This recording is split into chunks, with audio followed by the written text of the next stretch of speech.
People lose their way. They forget why they're doing what they're doing. They don't set the intention when they walk into networking. You're like, what's going right? Oh, I have no idea. What was your big win?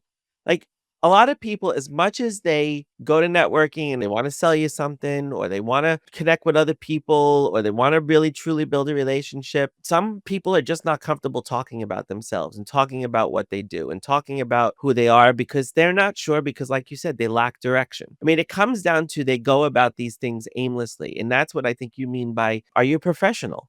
Are you just wandering through your business and your life, or are you really being intentional about everything that you're doing and looking for the opportunities to use that intention or exercise that intention? People don't realize is it jades our experience of you, and it ruins the opportunities that may be there that you don't even see yet. And that's the thing. Like, when people are really open and honest and able to say, yeah, I don't know, I'm really struggling with that, or I don't know, I really haven't thought about that, or that's a really good question, I never considered that perspective before.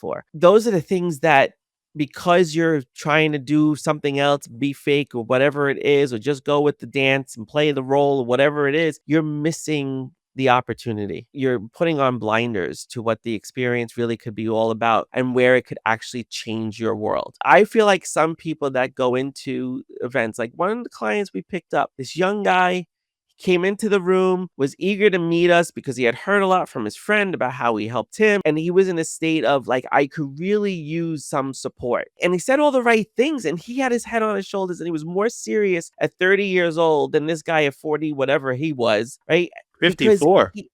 54. Well, there you go. Okay. So, like, when you do those kind of comparisons and you go, all right, well, there, and we really like this kid. Like, he's 30, he's smart, he's asking the right questions, he knows he needs direction, and he's not, stopping himself from asking. He's willing to ask for the help. And I think sometimes ego gets in the way for a lot of people, and they don't want to ask for the help because they want to put on a persona that they're these successful individuals. But what they don't realize is that everyone who's successful failed all the way through and made mistakes and didn't have direction and lost their way, weren't sure about things, and just asked themselves questions and reiterated and started to find their direction. It's really, you're talking about ego. You're talking about people's egos getting in the way of things and destroying opportunities, destroying even their own business.